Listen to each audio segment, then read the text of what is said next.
Hello students, welcome you all on my YouTube channel facts and maths. Student, last video में हमने increasing and decreasing function का introduction video किया था और video ज़्यादा lengthy ना हो इसलिए मैंने इस इंट्रोडक्शन पार्ट को दो पार्ट में डिवाइड कर रखा है। तो ये उसका सेकंड पार्ट है और इस सेकंड पार्ट में हम क्या देखेंगे, एक एग्जाम्पल लेंगे और उसको समझेंगे कि कैसे आप डेरिवेटिव का यूज़ करके क्वेश्चन को सॉल्व कर सकते हैं। साथ ही हम ये भी देखेंगे कि किस टाइप के क्वेश्चंस आपसे पूछे जाते हैं इस एक्सरसाइज में। देखिए स्टूडेंट, मैंने आपके लिए एक साइन फंक्शन का ग्राफ प्लॉट कर रखा है और आप भी देख के समझ गए होंगे। मैं स्टार्ट करता हूँ जीरो से और एक बात बता दूं कि ये जीरो से ही स्टार्ट नहीं होता, ये पीछे से इसकी भी कंटिन्यू फॉर्म चलती रहती है, बट मैं यहाँ स्टार्ट कर रहा हूँ जीरो से। अब आप यहाँ पे एक चीज देखिए और मैं आपसे पूछता हूँ, आप सोच के देखिए। अगर मैं आपसे पूछता हूँ कि बताओ जीरो से लेके π/2 तक जो इनकी कंडीशन है साइन फंक्शन की वो क्या होगी, तो आप सब क्या बताएंगे, ये तो इंक्रीजिंग है, मतलब ये इंक्रीजिंग फंक्शन हो रहा है कहां से, जीरो से लेके π/2 तक। और मैं पूछूं कि π/2 से π तक क्या हो रहा है, या फिर मैं ये भी कहूं कि π/2 से 3π/2 तक क्या हो रहा है, तो यहां से लेके देखिए नीचे तक, कहां तक, 3π/2 तक, ये इस पॉइंट तक ये जो फंक्शन है डाउनवर्ड डायरेक्शन में आ रहा है, मीन्स डिक्रीजिंग फंक्शन है। ये किस इंटरवल में, π/2 से 3π/2 की बात हो रही है। सेम एज 3π/2 से 2π के केस में क्या हो रहा है, फंक्शन इंक्रीजिंग है क्योंकि यहां से लेके यहां तक इंक्रीज हो रहा है। तो ये तो कंटिन्यूस फॉर्म में चलता ही रहता है, बट हम इसको डिफरेंशिएशन का यूज करके कैसे पता लगा सकते हैं कि किस इंटरवल में फंक्शन इंक्रीज कर रहा है कि डिक्रीज कर रहा है। अब एक चीज ध्यान देना, देखिए मैं पहले पार्ट में बोल चुका हूं कि इंटरवल मस्ट है, बहुत जरूरी है, क्योंकि देखिए ये ऊपर फ्लक्चुएट होता रहता है हमेशा, आप जानते हैं ऊपर जाएगा फिर नीचे जाएगा, बट मुझे एक फिक्स इंटरवल चाहिए कि भाई इस इंटरवल में बता दो ना कि इंक्रीज कर रहा है कि डिक्रीज कर रहा है। तो देखिए मैं बात करता हूं जीरो से लेके π/2 के इंटरवल की बात करता हूं अगर, तो देखिए इसको सॉल्व कैसे करेंगे। सबसे पहले आपका काम क्या करना है, y equals to sine X मेरा फंक्शन है, हम इंटरवल की बात करते हैं जीरो से π/2 की बात कर रहे हैं फिलहाल के लिए। जो हमारा x है वो किससे बिलोंग करवाएंगे हम, जीरो से π/2। तो देखिए अगर मैंने इसका डेरिवेट कर दिया, dy/dx हो गया, तो मेरे पास क्या मिला, cos x मिला। अब हमें क्या करना है, डेरिवेट करने के बाद, मैंने आपको पिछली वीडियो में बताया था पार्ट 1 में, ध्यान देना, अगर आपका जो डेरिवेटिव है f' है वो ग्रेटर देन जीरो निकल के आता है, तो हम क्या कहेंगे, फंक्शन मींस y आपका क्या होगा, इंक्रीजिंग। ध्यान देना, दोबारा बोल रहा हूं, डेरिवेटिव का साइन चेक करोगे और बताओगे किसके बारे में, फंक्शन के बारे में। डेरिवेटिव हमेशा साइन के लिए यूज करते हैं कि नेगेटिव आया तो लेस देन, पॉजिटिव आया तो ग्रेटर देन, और बताते किसके बारे में है, फंक्शन के बारे में। बहुत लोग कंफ्यूज हो जाते हैं इसमें कि हम किसको बताते हैं और किसकी वैल्यू चेक करके, बहुत लोग कंफ्यूज हो जाते हैं कि साइन चेक किसका करना है और बताना किसके बारे में है। तो याद रखना, हमेशा डेरिवेटिव का साइन चेक करना है और फंक्शन के बारे में बताना है। ओके, चलिए अब हमें क्या करना है, देखिए डेरिवेटिव तो मैंने निकाल दिया, क्या निकल गया मेरा डेरिवेटिव, f' मेरा cos x तो निकला, बट यहां पे आप ऐसे चेक नहीं करोगे कि भाई cos x प्लस में आया तो भाई हाँ डेरिवेटिव पॉजिटिव है, ऐसे नहीं। हमें इंटरवल चाहिए, किस इंटरवल की बात हो रही है, जीरो से लेके π/2 तक की बात हो रही है। तो हम यहाँ पे क्या पुट करेंगे, x की जो वैल्यू है, ये cos x का जो x है, इसकी वैल्यू को आप पुट करके देखिए कहां से लेके कहां तक, जीरो से लेके π/2 तक। आप खुद सोच के देखिए, जीरो से लेके जो π/2 है, दैट मीन्स जीरो से लेके 90 डिग्री के बीच में, ये आपका फर्स्ट क्वाड्रेंट होता है, और फर्स्ट क्वाड्रेंट में सभी ट्रिग्नोमेट्रिक फंक्शन की वैल्यू क्या होती है, पॉजिटिव। तो cos जो x है इसकी वैल्यू भी क्या होगी, पॉजिटिव होगी। हेंस आप क्या बोल सकते हैं, f' है ग्रेटर देन जीरो है इन इंटरवल, या फिर ऐसे कहते हैं x बिलोंग्स टू 0 to π/2। तो हमें क्या मिला कि जो डेरिवेटिव वाला पार्ट है वो ग्रेटर देन जीरो हो गया। तो हम क्या बताएंगे कि जो फंक्शन है आपका, हमारा जो फंक्शन है वो क्या होगा, इंक्रीजिंग फंक्शन होगा बिटवीन 0 to π/2। ठीक है, तो ये बिल्कुल बेसिक क्वेश्चन है, बिल्कुल छोटा सा कॉन्सेप्ट था। तो ये तो हो गया कैसे पता लगाते हैं कोई फंक्शन डेरिवेटिव का यूज करके कि इंक्रीजिंग है या डिक्रीज है। अगर हम बात करते हैं, अगर इंटरवल चेंज कर दें, ध्यान देना, अब बट मैं अब क्या करता हूं, इंटरवल चेंज करता हूं। तो देखिए उस केस में क्या होगा, मैं क्या लेता हूं इंटरवल, चलिए 90 डिग्री से ये मीन्स यहां से लेके यहां तक क्या जा रहा है, मीन्स 90 डिग्री से 3π/2, कहने का मतलब 270 डिग्री तक। तो मेरा f' क्या निकल के आया, अभी cos x निकल के आया है। अगर मैं इस x की वैल्यू 90 डिग्री से, ध्यान देना 90 डिग्री मीन्स यहां से लेके 270 डिग्री यहां तक इनके बीच में कहीं पर भी पुट करूं, क्योंकि ओपन इंटरवल तो बीच की बात हो रही है, यहां से लेकर यहां तक अगर मैं कहीं भी वैल्यू पुट करता हूं तो सेकंड क्वाड्रेंट आएगा या फिर थर्ड क्वाड्रेंट आएगा। और थर्ड में और सेकंड में दोनों केस में कॉस की वैल्यू क्या होती है, नेगेटिव होती है। तो हम क्या कह सकते हैं कि एफ डैश की वैल्यू लेस देन 0 आएगी इन x बिलोंग्स टू, किस इंटरवल की बात हो रही है, 90 से लेके 3π/2 तक, मीन्स 270 डिग्री तक। तो क्योंकि एफ डैश लेस देन 0 आया है तो इसका मतलब क्या हुआ, जो फंक्शन है, function is decreasing function in interval π/2 से 3π/2। और आप यहां देख भी सकते हैं कि जो फंक्शन है वो यहां से लेके यहां तक क्या हो रहा है, डिक्रीज हो रहा है। तो ऐसे आप इंटरवल को चेंज कर करके अलग अलग कंडीशन बता सकते हैं कि फंक्शन इज इंक्रीजिंग और डिक्रीजिंग। तो ये सिंपल सा एक क्वेश्चन था। तो इस क्वेश्चन में आपने क्या सीखा कि किसी फंक्शन को डेरिवेटिव का यूज करके कैसे इंक्रीजिंग बता सकते हैं या कैसे डिक्रीजिंग बता सकते हैं। तो ये एक टाइप का क्वेश्चन आपसे पूछा जाता है। अब बात करते हैं कि सेकंड टाइप का क्वेश्चन क्या पूछता है आपको इंक्रीजिंग एंड डिक्रीजिंग में। तो उसके लिए चलते हैं नेक्स्ट पेज में। स्टूडेंट, हमने अभी भी देखा है जो टाइप 1 है जो आपसे पूछ सकता है इस एक्सरसाइज में, दैट इज चेक करवा सकता है आपसे कि वेदर जो फंक्शन है वो इंक्रीज कर रहा है कि डिक्रीज कर रहा है। एक तो ये पूछता है इसमें बहुत क्वेश्चंस। और सेकंड टाइप का जो क्वेश्चन है वो इसमें पूछ सकता है कि आपसे पूछेगा कि फाइंड द इंटरवल्स, कि इंटरवल बताओ कि फंक्शन किन किन इंटरवल्स में इंक्रीज कर रहा है और डिक्रीज कर रहा है। तो जो फर्स्ट ये था कि चेक करने वाला केस, वो तो था हमारा पहला पार्ट जो अभी हमने किया है साइन फंक्शन के साथ। जो हमारा सेकंड क्वेश्चन होगा इस पे मैं क्वेश्चन लेके चलता हूं आपके लिए, और इसमें हम पता लगाएंगे कि किन किन इंटरवल्स में जो फंक्शन है हमारा वो इंक्रीज करेगा कि डिक्रीज करता है।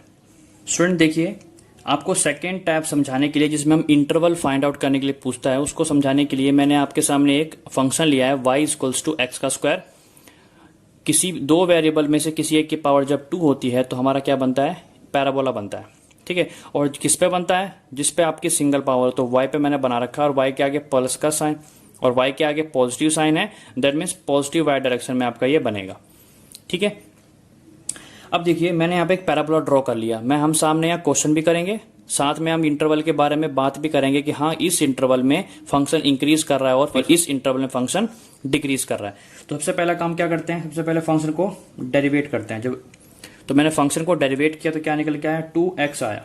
अब एक चीज ध्यान देना आप हमेशा, सबसे पहले हमारा क्या है, जब भी आप इंटरवल निकालोगे तो आपको क्या करना पड़ेगा, क्रिटिकल पॉइंट निकालना होगा। और क्रिटिकल पॉइंट कैसे निकलता है, हमेशा डेरिवेटिव को इक्वल्स टू 0 पुट करो। मैं आपके सामने एक और एग्जांपल दिखाता हूं जिसमें हम डेरिवेटिव को इक्वल टू 0 पुट करने से क्या होता है।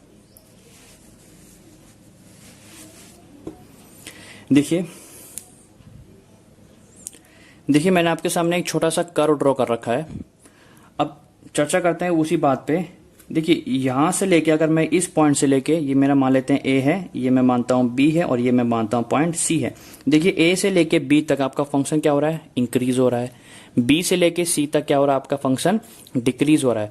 अब अगर मैं आपसे पूछूं कि ये जो B पॉइंट है ये कौन सा पॉइंट है, तो ध्यान देना, ये जो B की जो वैल्यू आई होगी, ये जो B की जो वैल्यू आई होगी सामने, ये आपकी मैक्सिमम पॉइंट है y की। और ये जो y की वैल्यू आई है मैक्सिमम, ये किस पॉइंट की वजह से आया होगा, बिल्कुल इसके नीचे जो x की वैल्यू बनी होगी ना, इसी x की वैल्यू की वजह से आया होगा। और मान लेते हैं इसका मैंने नाम क्या रखा हुआ है, एक पॉइंट C, तो किसको कुछ चेंज कर लेते हैं, चलिए इसे हम D मान लेते हैं। तो इसे मैंने क्या कर लिया, C मान लिया।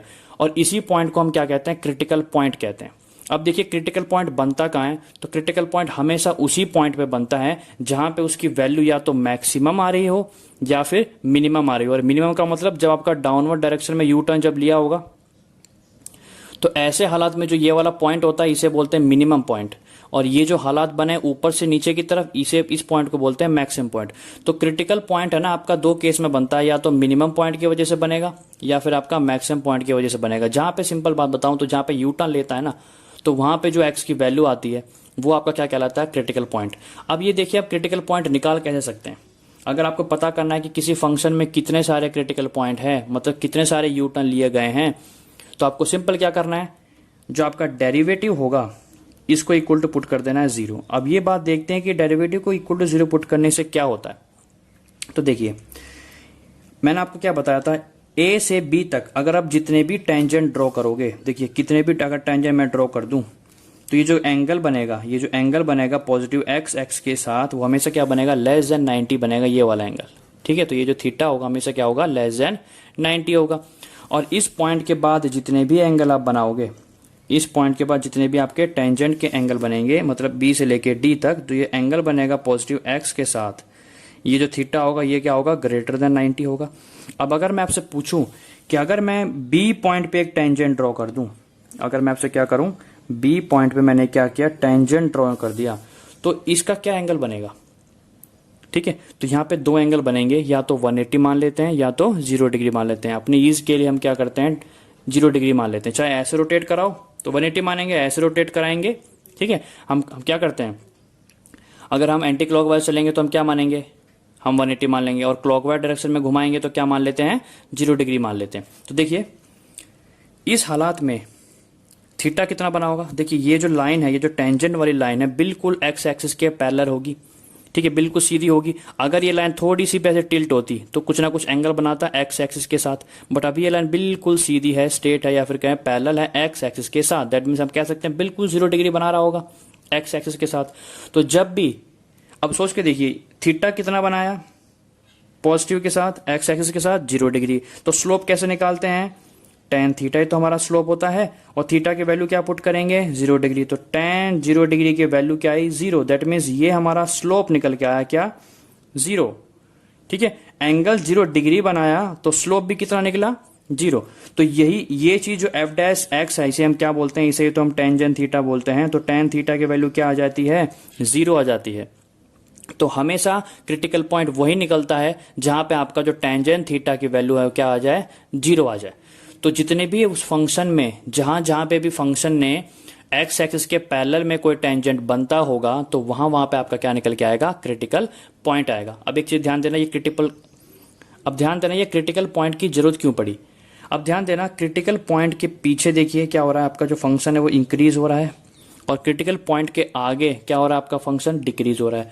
तो मोस्ट ऑफ द केस 99.99% यही केस होगा कि जब भी आपका क्रिटिकल पॉइंट निकलता है तो उसके पीछे या उसके आगे हमेशा आपका फंक्शन जो होता है ना, वो या तो इंक्रीज होगा, मतलब या तो इंक्रीज से डिक्रीज हो रहा होगा, या डिक्रीज से इंक्रीज हो रहा होगा। देखिए यहाँ पे इस पॉइंट पे क्या आपका क्रिटिकल पॉइंट है, जो एक्स की वैल्यू यहाँ पे क्या होगी, 0 होगी, तो ये जो पॉइंट है आपका क्या है, क्रिटिकल पॉइंट होगा। अब देखिए इस क्रिटिकल पॉइंट से पीछे क्या है, फंक्शन क्या आ रहा है। अब देखिए कई बार लोग पजल क्या हो जाते हैं, देखो क्रिटिकल पॉइंट से हम पीछे बताएंगे तो कहेंगे इंक्रीज हो रहा है, ये गड़बड़ी मत करना। आप सोच के देखिए, नंबर्स हमेशा लेफ्ट से राइट डायरेक्शन में जाते हैं, तो आप यहां से यहां चेक नहीं करोगे, अब यहां से इस साइड चेक करोगे राइट के डायरेक्शन में। ठीक है, तो जब भी आप यहां से मतलब लेफ्ट डायरेक्शन से राइट में पहुंचे तो आपका फंक्शन डिक्रीज हुआ, ये आ गया क्रिटिकल पॉइंट। तो क्रिटिकल पॉइंट आते ही आपका फंक्शन ने क्या किया, अब बढ़ाव किया, मीन्स इंक्रीज हुआ। तो जब भी क्रिटिकल पॉइंट निकलता है ना, तो 99.99% यही केस होता है कि आपका फंक्शन या तो इंक्रीज से डिक्रीज होगा या डिक्रीज से इंक्रीज होगा। अब मैं 99.99 क्यों कह रहा हूं, जब हम इसका हम केस समझेंगे, जब मैक्सिमम मिनिमा समझेंगे, कहीं ऐसे फंक्शंस भी होते हैं जहां पे जो फंक्शन है वो इंक्रीज हो रहा होगा, तो इंक्रीज के बाद डिक्रीज नहीं हो रहा होगा, वो इंक्रीज से फर्दर इंक्रीज हो रहा होगा। तो उस केस पे आप कैसे ड्रॉ कर सकते हैं टेंजेंट, जो कि पैरेलल हो एक्स एक्सिस के, आप सोचेंगे। ठीक है, तो अगर ये क्यूरियोसिटी बनी रहेगी तो हम ये समझेंगे आपकी मैक्सिमम मिनिमम में ये केस उठाएंगे कि वो कौन से पॉइंट होते हैं जहां पे अगर इंक्रीज हो रहा है फंक्शन तो क्रिटिकल पॉइंट के बाद भी इंक्रीज ही होता है, या फिर अगर डिक्रीज हो रहा है फंक्शन तो क्रिटिकल पॉइंट के बाद भी डिक्रीज हो रहा होगा। ठीक है, तो फिलहाल अभी के लिए हम इतना ही पार्ट करते हैं। तो देखिए हमने समझा कि जब भी आप क्रिटिकल पॉइंट निकालते हैं तो उससे पीछे फंक्शन अलग होता है और उसके आगे फंक्शन मीन्स अलग अलग प्रॉपर्टी शो करता है। तो हमेशा जब भी आपको, और इंटरवल क्या बताता है हमें, और इंटरवल भी हमें यही बताता है कि किस इंटरवल में हमें इंक्रीज हो रहा है फंक्शन और किस इंटरवल में हमें डिक्रीज हो रहा है। तो अगर इंटरवल निकाल रहे हैं आपको तो हमेशा क्या करना पड़ेगा, आप क्रिटिकल पॉइंट निकालना ही पड़ेगा। ठीक है, तो देखिए सबसे पहले हम क्या करेंगे, एफ डैश एक्स को इक्वल टू 0 पुट कर देते हैं। अब एफ डैश एक्स को 0 पुट करने पे वो वाला केस आएगा जहां पे आपका जो टेंजेंट है, इस कर्व पे टेंजेंट है वो बिल्कुल एक्स एक्सिस के पैरेलल ड्रॉ जाए। तो ध्यान देना, इस पूरे पॉइंट पे, इस पूरे कर्व पे कहां पे एक ऐसा टेंजेंट ड्रॉ कर सकते हो आप जो कि एक्स एक्सिस के पैरेलल हो। तो देखिए इस पॉइंट पे एक और टेंजेंट ड्रॉ हो सकता है जो आपका बिल्कुल एक्स एक्सिस के पैरेलल होगा। ओके, तो इस पॉइंट पे जो x की वैल्यू होगी वो x की वैल्यू क्या होगी, 0 होगी, है ना। यहाँ पे तो हमें निकालना पड़ता कुछ ना कुछ, जब डैश डेरिवेटिव को इक्वल टू 0 पुट करते तो x की वैल्यू ऑटोमेटिक निकल जाती है कि किस, ये जो C पॉइंट है वो कौन सा पॉइंट है जहाँ पे टेंजेंट पैरेलल है। बट यहाँ पे तो आप खुद देख के बता सकते हैं कि x की वैल्यू ओरिजिन पे है तो डेफिनेटली 0 है। और अगर देखिए यहाँ से भी हम निकाल सकते हैं कैसे, आपका डेरिवेटिव को क्या पुट करना है, इक्वल टू 0 पुट करना है। तो 2x को जब हमने इक्वल टू 0 पुट किया तो देखिए ऑटोमेटिक वही वैल्यू निकल के आएगी। क्या निकल के आया, x इज इक्वल्स टू 0। तो ये हमने पॉइंट जो हमने पहले निकाल दिया था, वही चीज हमने कैसे निकाली, डेरिवेटिव का यूज करके। तो ध्यान देना, अब आपके पास एक पॉइंट आ गया, इस पॉइंट को क्या कहते हैं, क्रिटिकल पॉइंट। अब आपको करना क्या है, एक नंबर लाइन ड्रॉ करना रफली, ठीक है। ये आपका क्या हो गया, 0। अब ध्यान दें, नंबर्स में हमारे पास कोई लिमिटेशंस नहीं है, हमारे पास कोई नंबर्स में लिमिटेशंस नहीं दे रखी। तो इसके पीछे जितने भी नंबर होंगे वो कहां तक जाएंगे, माइनस इन्फिनिटी तक जाएगा। और इसके आगे कितने नंबर होंगे, वो जाएगा आपका पॉजिटिव इन्फिनिटी तक जाएगा। तो हमारे इंटरवल कैसे बनेंगे, एक बनेगा माइनस इनफाइनाइट से 0 बन गया, और दूसरा इंटरवल क्या बना हमारा, 0 से पॉजिटिव इनफाइनाइट। देखिए 0 के लेफ्ट डायरेक्शन में, नेगेटिव डायरेक्शन में सारी इनफाइनाइट तक वैल्यू कुछ भी चेक कर लो, और इसके आगे डायरेक्शन में कुछ भी चेक कर लो। अब देखो क्या होगा, 0 से पीछे वाले की बात करते हैं। ध्यान देना, ऐसे नंबर रीड नहीं करेंगे, यहाँ पीछे लेफ्ट से आगे तक ही जाएंगे। तो माइनस इनफाइनाइट से अगर आप इस डायरेक्शन में बढ़ेंगे राइट साइड में, तो जो कर्व है देखिए ऊपर से नीचे आता ही रहेगा। देखिए मान लीजिए ये माइनस इनफाइनाइट है यहाँ पे एक पॉइंट, तो आगे तरफ चले और आगे आए, तो ऐसे करते करते अगर आप राइट डायरेक्शन में आते रहेंगे तो कर्व क्या बता रहा है आपका, डिक्रीज हो रहा है। कहां तक, जब x इक्वल टू 0 था। ओके, फिर देखिए मतलब इस इंटरवल में खुद देखिए, माइनस इनफाइनाइट से लेके 0 तक जब आप पहुंचे तो फंक्शन क्या हो रहा था आपका, डिक्रीज हो रहा था। और फिर 0 से लेके पॉजिटिव इनफाइनाइट तक, तो कहां तक, तो मतलब 0 से लेके आप चलते रहिए। तो जब जब आप x की वैल्यू को बढ़ाएंगे तो ये कर्व क्या बनेगा, ऊपर की तरफ जाता ही रहेगा। मतलब ये फंक्शन आपका क्या हो गया, इंक्रीजिंग। तो इसे कैसे बताएंगे, ये जो आपका इंटरवल है ये हो गया आपका डिक्रीजिंग इंटरवल, और ये जो इंटरवल ये क्या हो गया आपका, इंक्रीजिंग इंटरवल। अब ये तो हमने ग्राफ देख के बता दिया, बट हम हर क्वेश्चन का ग्राफ तो ड्रॉ नहीं कर सकते। तो ये पता कैसे लगाएंगे कि ये इंटरवल में फंक्शन जो था वो डिक्रीज कर रहा है और ये इंक्रीज करना है। उसके लिए क्या करना होता है आपको, इस इंटरवल के बीच की कोई भी वैल्यू उठाओ और कहां पुट करना है आपको, डेरिवेटिव में पुट करना है, ठीक है। तो आप अगर ये वाला इंटरवल उठाते हैं, देखिए मैं ये वाला इंटरवल लेता हूं, इन इंटरवल कौन सा, माइनस इनफाइनाइट से 0, ठीक है। मैंने क्या किया, पुट इन एफ डैश। तो अगर मैं डेरिवेटिव में कोई भी वैल्यू उठाता हूं, इन दोनों को छोड़ के इनके बीच की कोई भी, तो जो एफ डैश है वो डेफिनेटली क्या साइन दिखाएगा, नेगेटिव का साइन दिखाएगा। तो हम क्या कह सकते हैं, क्योंकि एफ डैश क्या कह रहा है, नेगेटिव का मतलब लेस देन शो कर रहा है, तो उसका मतलब क्या हो गया, ये जो इंटरवल है, ये इंटरवल क्या हो गया हमारा, इस इंटरवल में जो फंक्शन है वो क्या हो गया, डिक्रीजिंग हो गया। मीन्स ये जो इंटरवल है, इस इंटरवल की वजह से फंक्शन हमेशा डिक्रीज होगा। और दूसरा केस में in interval 0 to positive infinite, जो पुट इन सेम वही एफ डैश एक्स। तो 0 से ज्यादा कुछ भी अगर वैल्यू आप पुट करते हो एफ डैश में, एफ डैश क्या है हमारा, ये 2x, तो हमेशा क्या मिलेगी, वैल्यू ग्रेटर देन 0 मिलेगी। तो इस इंटरवल में जो हमारा एफ डेरिवेटिव है वो क्या हो रहा है, इंक्रीज हो रहा है। तो ये जो इंटरवल ये क्या कहलाएगा, इंक्रीजिंग इंटरवल कहलाएगा, ठीक है। तो ये चीज मेरे सामने ग्राफिकल था, जो मैं चीज कर रहा था मैं उसको आपको सामने ग्राफ में शो करने की कोशिश कर रहा था। आशा करता हूं आपको ये चीज समझ में आई होगी। तो यहाँ पे हम खत्म करते हैं अपना part 2, introduction of increasing and decreasing function. तो ध्यान देना, इन दो चीजों पर बस आपको फोकस रखना है। हो सके जितना मैं अपना बेस्ट कर सकता हूँ इस वीडियो में दूं, इसीलिए थोड़ा वीडियो लेंथी हो गया है, बट ट्राई करना कि आप पार्ट 1 और पार्ट 2 दोनों देखें, उसके बाद आपको कभी भी इंक्रीजिंग एंड डिक्रीजिंग में कोई दिक्कत नहीं आएगी। तो आशा करता हूँ आपको ये वीडियो सेशन अच्छा लगा होगा। नेक्स्ट वीडियो में जल्दी अपलोड कर दूंगा, तब तक के लिए स्टूडेंट को टेक केयर, गुड बाय, मिलते हैं अपने नेक्स्ट वीडियो में।